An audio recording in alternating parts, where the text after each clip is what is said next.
Agnico Eagle is now the world's second largest producer of gold, beating Barrick Mining. Agnico Eagle shares are higher today after the company just recently reported results. So let's welcome Ammar Al-Joundi, President and CEO of Agnico Eagle Mines. Thanks for joining us today. Thanks, Marilla. Nice to be here. 3.45 million ounces mined last year, but you were down in the last quarter for production. What led to that? It's really just mine sequencing, Marilla. It's the nature of where the grade in the mine at any point in time. So the costs were good. Cost per ton was good.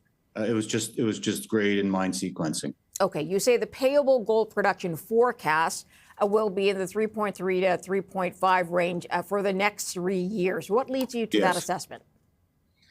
Well, these are mines that we've been operating for decades in regions that we know well. We have a very high level of confidence in these mines. That's it, just confidence in the mines? Yeah, I mean, these are not brand new operations. These are mines that we know well.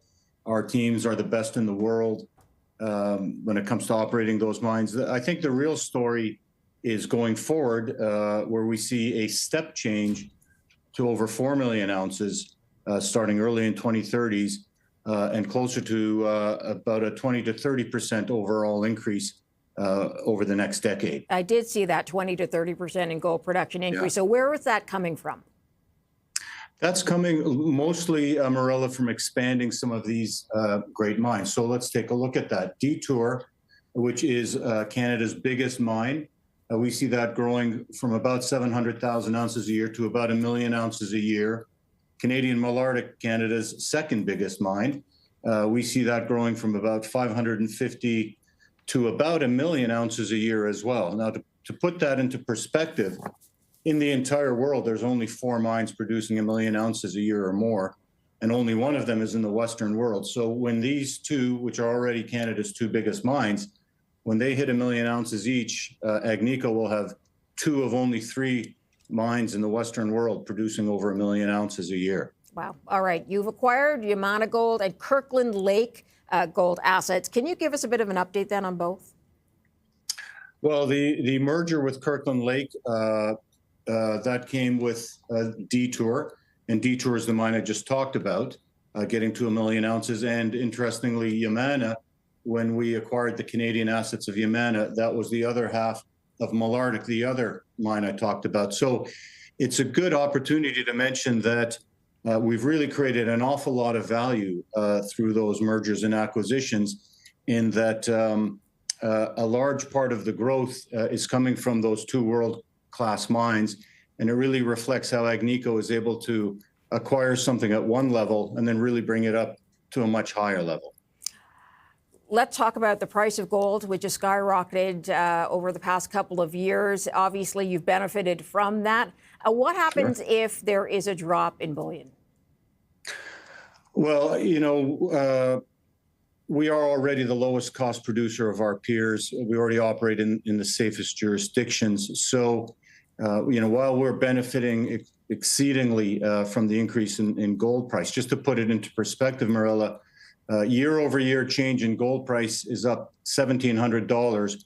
Our costs are up $76. So over 95% of that gold price increase, we've been able to deliver to our owners. And that's kind of the whole point of being in this business. That said, you know, we are the lowest cost producer of our peers.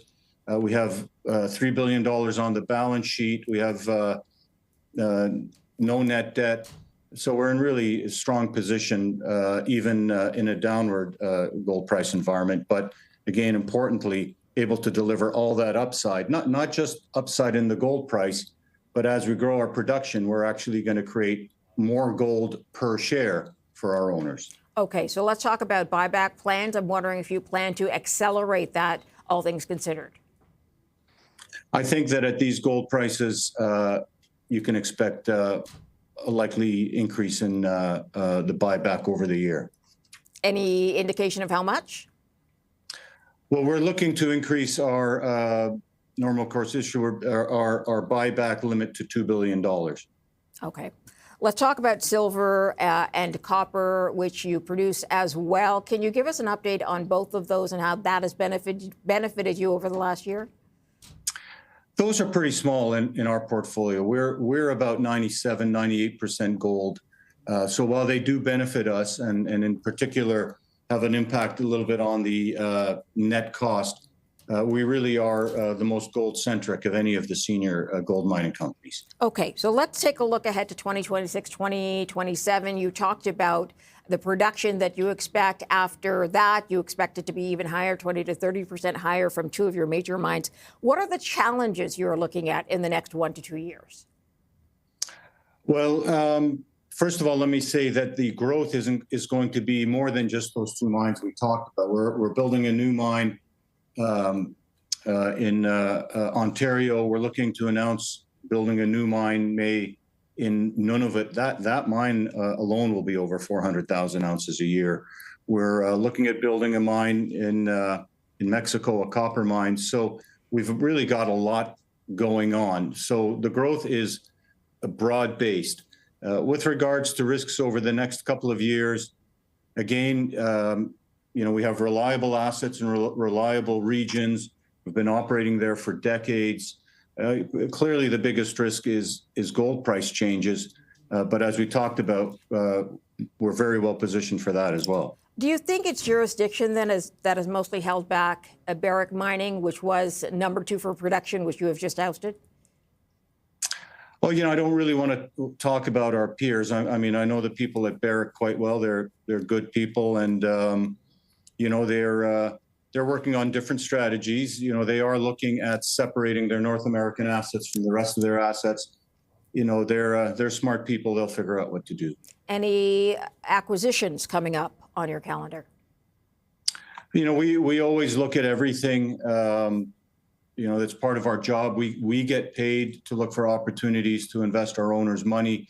But what I would say is, we will only do acquisitions if it creates additional value per share. We're not interested, Marilla, in just getting bigger for the sake of getting bigger. Our job is to create value per share. So any M&A that we would look at has to do that. Ammar Al-Joundi, appreciate your time, sir. Thanks for joining us. Mr. Al-Joundi is President, CEO of Agnico Eagle.